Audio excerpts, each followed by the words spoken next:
mudah-mudahan bisa kita kebut. Berarti 10 dibagi, saya diberi waktu berapa menit Mbak Tina? Saat itu dari jam 30 menit ya, berarti 10 layar ini dibagi dari 30 berarti 1 layar 3 menit ya Pak. Mudah-mudahan nanti pakai pre-memory ya. Nampak kan satu tutup, nampak satu tutup. Kelanjutannya untuk bisa bergabung baik di inklusi maupun kita sekolah pendidikan khusus, karena sudah ada pembel ya untuk SLB, untuk yang inklusi bisa di share nanti nomor HP. Pertama kita akan apakah pengertian mengidentifikasi itu? Identifikasi adalah proses mengenali kebutuhan, karakteristik dan hambatan anak untuk menentukan layanan pendidikan yang tepat. Yang kedua,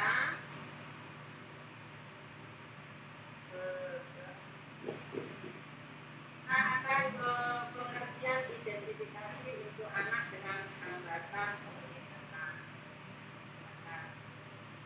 Dari hambatan penglihatan itu ada yang menyebutnya tunanetra atau disebut juga gangguan penglihatan, gangguan penglihatannya. Jadi artinya di sini proses bagaimana mendeteksi gangguan penglihatan sejak dini untuk pemahaman suasana dan dampaknya terhadap pembelajaran. Bagaimana anak akan diidentifikasi terlebih dahulu.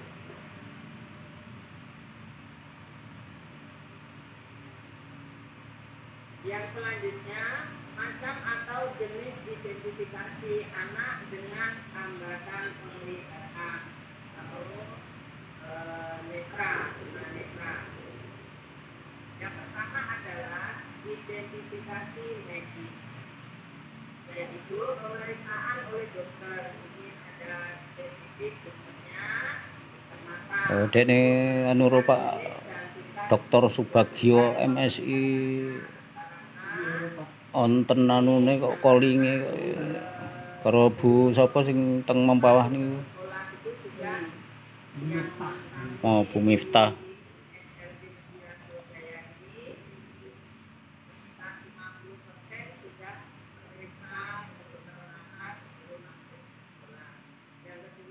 Identifikasi fungsional ini yaitu mengobservasi kemampuan anak dalam menggunakan penglihatannya di lingkungan sehari-hari. Ini ada gambar mereka diajak keluar di halaman, berjalan-jalan. Ketika anak diajak keluar dari orang tua atau keluarga, anak-anak hanya di malu, tidak ada diajak kemana-mana karena nanti takut cahaya, takut bunyinya. Anak harus disosialisasikan di dalam lingkungannya, diajak ke pasar, diajak ke tempat keluarga, diajak ke lingkungan tetangga. Yang ketiga, identifikasi psikopedagogis, yaitu evaluasi dampak gangguan pendidikan terhadap perkembangan akademik, sosialnya, dan emosionalnya anak. Ini terutama di psikopedagogis ini adalah kegiatan yang ada di sekolah. Yang selanjutnya, yang kelima, metode identifikasi anak dengan hambatan penglihatannya. Ini ada Snellen itu badan Snellen ya, untuk mengukur ketajaman visual dengan bentuk atau simbol pada jarak tertentu. Yang kedua, penilaian penglihatan fungsional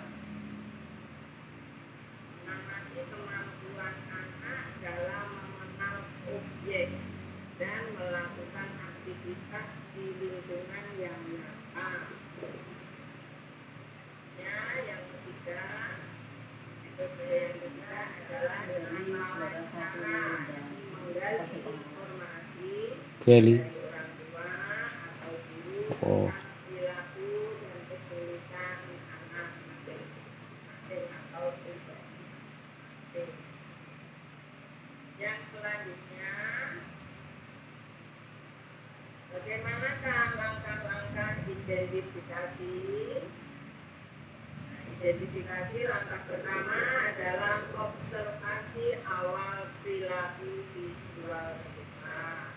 Di dalam perilaku visual siswa ini, ketika kita bertemu dengan anak yang berkebutuhan khusus, hambatan penglihatan, ada perilaku yang stereotip, artinya mengangguk-angguk terus, stereotip berulang-ulang.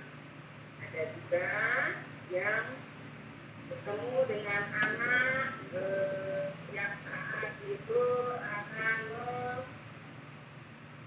menggosok bagian kanan kiri mata atau di atas pelupuk.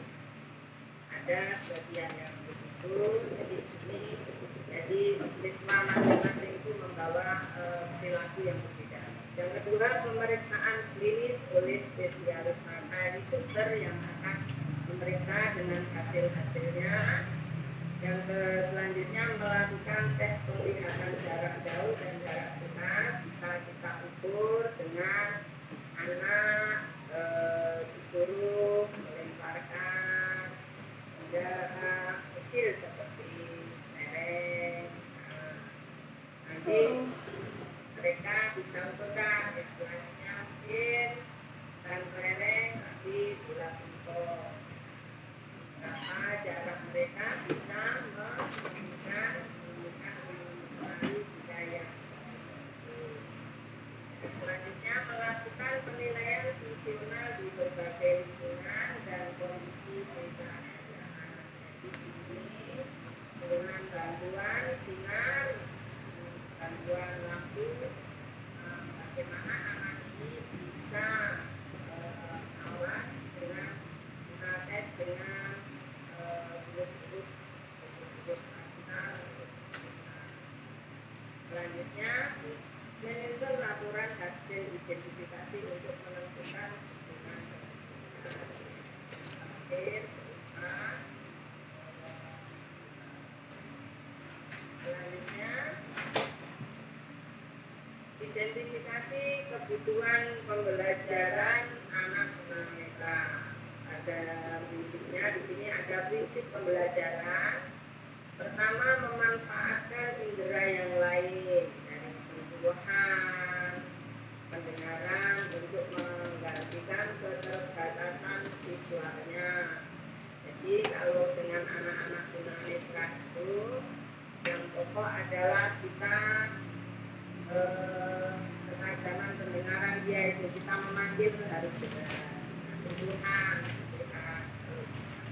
jalan kita nggak panggil harus kita memegang atau memegang di punggung tangannya. Selanjutnya,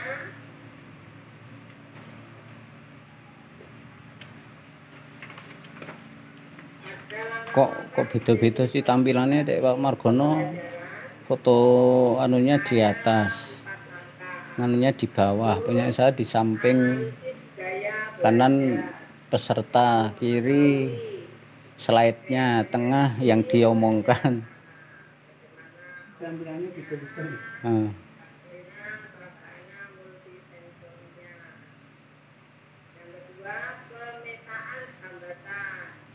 Identifikasi kesulitan anak dalam mengakses materi pembelajaran.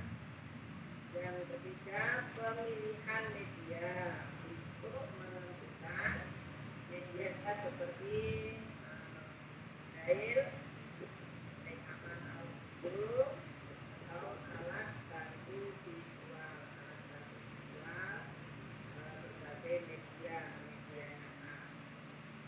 Selanjutnya, penyesuaian lingkungan, bagaimana anak tunanetra harus disediakan pencahayaan yang cukup, siang tapi masih dibantu dengan lampu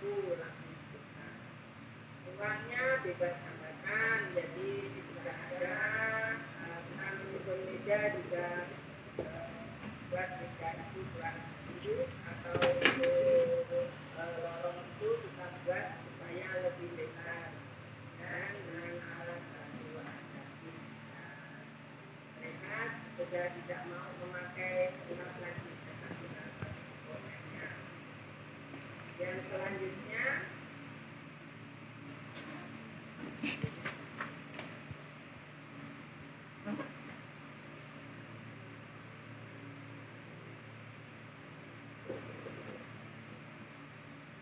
metode pembelajaran anak dengan hambatan penglihatan ini ada 3 metode. Yang pertama total ya, tunanetranya total digunakan alat braille. Braille itu digunakan untuk membaca dan menulis. Yang kedua alat bantunya ada yang teknologi caranya penggunaan screen reader atau pembesar digital. Nah, ada yang orang tuanya itu dari rumah membawakan kaca pembesar, tapi sekarang sudah ada alat teknologi yang bernama screen reader. Pendekatan yang ketiga adalah pendekatan multisensori, menggunakan kombinasi suara, sentuhan, dan penjelasan verbal. Kombinasi suara, kita memakai langsung pada rekaman-rekaman melalui HP, kita bercerita, sentuhan ke anak itu paling pokok, paling perlu, dan penjelasan jelas. Selanjutnya terakhir ada 10 layar tadi saya tentang kesimpulannya dari judul di atas adalah kita bagaimana mengidentifikasi anak tunanetra. Itu ada 3 aspek yang harus kita pahamkan, yaitu aspek medis, fungsional, dan psikopedagogis. Selanjutnya setelah identifikasi, pembelajarannya harus disesuaikan dengan kebutuhan individu menggunakan pendekatan multisensori dan alat bantu khusus untuk mengakses. Dari paparan tadi sedikit singkat karena juga keterbatasan waktu, ilmu saya juga belum lebih hebat dari Bapak Ibu sebenarnya. Kita memang berusaha sama-sama, saya juga belajar. Ini contoh anak-anak yang kami didik di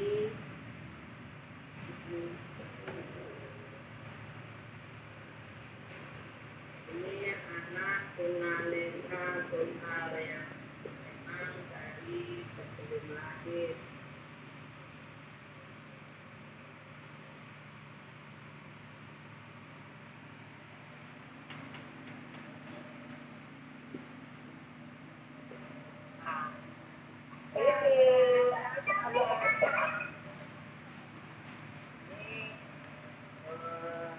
Orang tua minta sosialisasi ke sekolahan supaya sebelum anak masuk sudah bisa disosialisasi tunanetra dan total. Dan cara sosialisasinya jadi sebelum dilahirkan sudah mengalami kesusahan atau kesehatan. Selanjutnya ada kami ini juga untuk anak-anak ini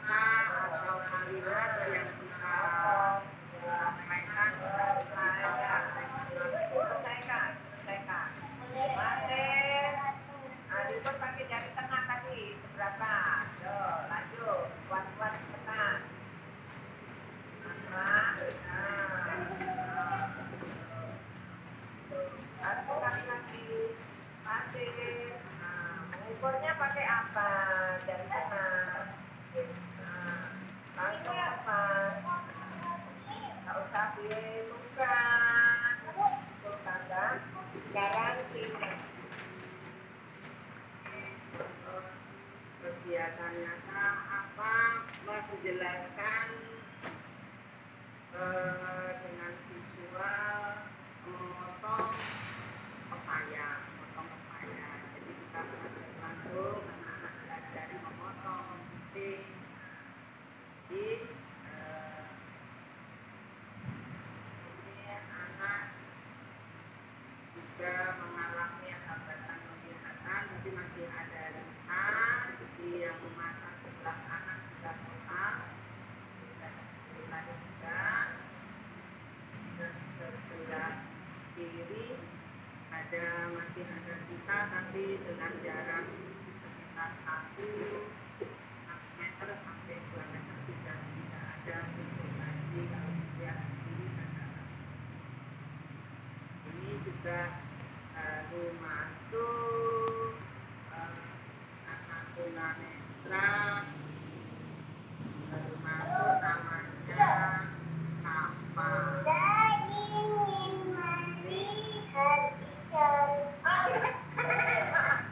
Jadi anak-anak inilah yang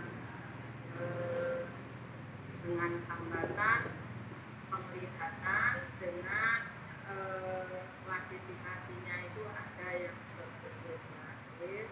sebelum dilahirkan, ada yang sesudah dilahirkan. Mungkin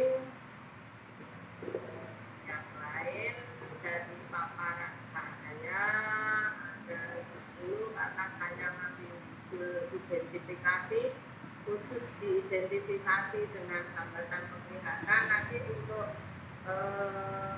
pengertian klasifikasi itu akan dijelaskan oleh narasumber yang lain karena terbatasnya 30 menit, jadi banyak